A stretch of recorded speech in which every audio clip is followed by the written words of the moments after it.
Hey guys, you're watching the Rosewood Amaka Show, and today I am with a very special guest, another member of the new movie, The Reading. Say what's up, Lisa.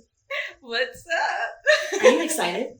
I'm super excited. I think it just became real for me when I saw Really? the preview. Oh, Yeah. that is very true. Because it's so funny, we filmed this back in 2020, so mid-quarantine, or on the brink of it. Yeah. And then you're kind of you're hearing about it. In theory, you know there's a movie cooking up. But when you see the preview, it becomes we made a movie, y'all. Yeah. Yeah. And the trailer looks amazing. Oh, they killed it. Everyone, the beats, the music is and then the special effects, you're ooh. Tell everybody, what was your character, what was your part in the movie? So I play Ashley Leedon, which is the sister-in-law and the PR agent for Monique. So Monique's character, basically she loses her family to a home invasion. And then she has some bad press with my sister Sarah Lovey's character. And so I kind of turn the tables. And I think from my perspective, my backstory is naturally you want to look out also for your family. So you want to control the narrative a little. Yeah. So that was my approach to the character, is she could come off, to be honest, she was written kind of unlikable. But for me, when I read it, I was like, no, she's just a little protective of her family, and she wants to make sure the story's being told right. So my character's the one that arranges for Sky and her group of friends to come in and do a reading for Emma. Mm-hmm. And that is where all the mischief begins. I know. I'm looking what else happens, and I know you all have to watch it. You have to support and watch it. Because really you're limited on what you can say, too. But yeah, that's true. I mean, now that's really curious when it comes down to preparing for this role. How did you prepare? How did your headspace get to this? So my character, I'm playing a little older in it too. Mm-hmm. So I made sure I stayed more dry sarcasm. If I had something to say, I tried to keep it very, a little more monotone, well, that's it. A little more. Why do you make it sound boring? Just a little more rooted versus my natural personality. If I'm engaging, I do tend to use sarcasm in my speech, but I'll be a little bit more upbeat about my expressions and how I talk. So I took that into consideration. For me, it was really important, though, again, to go back to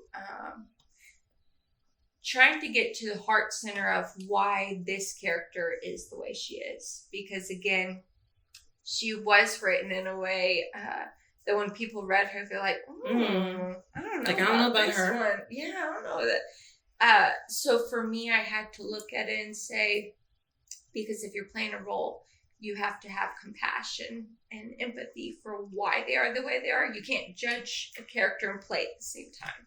That's actually really important. You have to sit in the seat of how they think, and you have to validate their reasoning for why they react the way they do. Did that take you a long time to study this particular character and getting into this role? So for me personally, she actually did take me a beat to get into it. She didn't come naturally. Sometimes when I read a character, it comes extremely natural, because every character, I feel like you see a part of yourself usually in it, and you can relate to that, and then you can form other parts around it. Yeah. I had to create a backstory in my mind of why I would relate to her. And that went back to, the family. Her brother, she lost her brother. Mm-hmm. She lost her niece and nephews in this home invasion. So naturally, she's going to want to control the narrative. Of course. Get in on that. Yeah. Even though the family may be passed, and that's part of the premise of the movie, that's why she's this way. So it was important for me to create those storylines. That is cool. That is really cool. I'm just thinking, when it comes down to you can't even relate, if you had to think about a time span, how long did it take you to feel like you can start relating to the character? And when did you realize I got it? So we auditioned. We did an open call audition, which is like so cool and synchronistic because Sarah, my sister, who plays Rachel Gates in the film, she did an audition with Brandy Specs for a commercial. And then Brandy Specs, who was connected to this project, she's the one that was like, y'all need to submit and show up to this open call. So we always throw it back to Brandy, like, hey, we did this because of you. Like thank you. Thank you so much. Like, and so she just sits on her heart for that. Because we would have never known about the audition. But we showed up for the audition. We did an open call maybe the end of October. Mm-hmm. And then December 2nd, we were filming.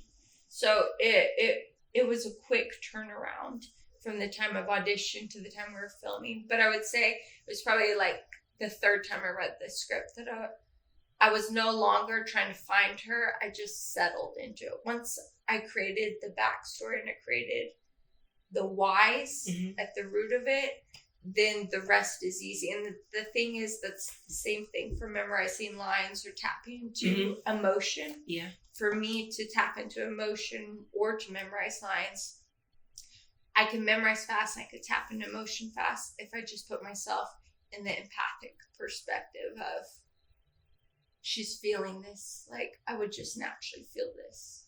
No, I like that. And then it's not about acting. It's just the rest is reacting because I already know my truth as the character. So, I like that. What do you feel, in your opinion, is the most powerful part in the movie or the most powerful scene? If you can't say anything or hint, I know you can't, but if you can tease us with something, anything. I'm begging. Well, I can't share much. Dang You just have to watch it. Okay. But what I would say, or the highlights. It's going to be full of twists and turns.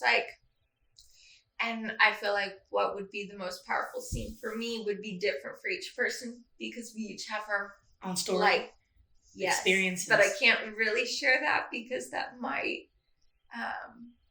that would give away some details. Okay, well, how about this? Describe the movie with 3 words.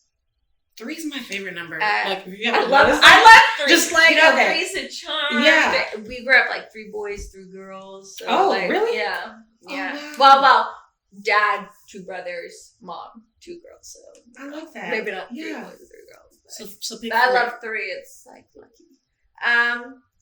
Well, I think it'll be a roller coaster that you have to experience, and I do feel like I'm not good. Obviously, I'm not picking words. I'm just going into details. But it's going to be a roller coaster that I think you have to watch a few times to really catch.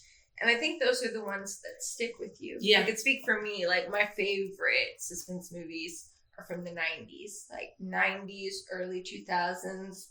Like, I love them. Oh, yeah. I go back. I'll watch those, like, rewatch. And the love stories that were so good, too. Like, I'm a romantic. I'm really corny. But are you? So corny. But are you picky on the type of romantic? Because I'm picky about the romantic movies. I'm like, was there build up? No, there was attraction at the beginning, but there was some tension leading up. Don't tell me that was that easy. Yeah, usually people like all the tension and all the drama. Yeah, I like a little build up. Yeah, okay. Like I love Memoirs of a Geisha, for example, because the whole time she's losing. I haven't seen that in a while. Ooh, it's good. I love that. And then I love also love stories that aren't necessarily love stories that have a little love in the subtext. So like Meet Joe Black, Legends of the Fall, because they're really like life journey stories. They just happen to have a little. You're about to make me go to Netflix or something. Prejudice. Like a little Darcy Lizzie scenario going on. Okay. I love this. What about you? What's your favorite love? Goodness. You're gonna make me think about this one. Yeah. I'm on the hot spot. Yeah. I would say my favorite love. I like Love and Basketball.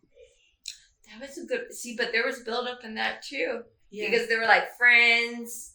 They're like, do we want to admit the sexual tension? Do we want to admit it's here? Or, you know what I mean? This is PG-13. I'm doing a right turn. What was it like being with Courtney and watching him direct and do his thing behind the scenes and seeing him interact with the cast? And even when he spoke to you, he's telling you what to do. Yeah. What was that like? So, Courtney in general, I'll just say we wouldn't be here without Courtney Glade. Everyone will know the name Courtney Glade. Write that down. That's what I tell people. Write that down. Write that down. Courtney Glade. I always like tell people not only is he like an incredible writer, incredible director, a visionary, but he's become one of our great friends and like someone I just treasure. But leading up to it, we were talking to Courtney on the phone all the time. It was an immediate connection with Courtney. And not only is Courtney so beautiful at directing on set, because he knows what he wants, but he also gives you a playground to figure out some things yourself. And he trusts you, puts trust in you to carry that through. But Courtney, and it sounds so funny, but especially as an actor, when you could look at certain people in the room, and Courtney's one of those, and you just feel immense safety to go to those places, like different emotions or different, just explore different avenues, having that safe space, especially when you're creating art as a collaborative team, it's so special. But I think this is really just the introduction of Courtney to the world, because he's so phenomenal. He's so talented. I really can't say enough. Like this, he's amazing to work with.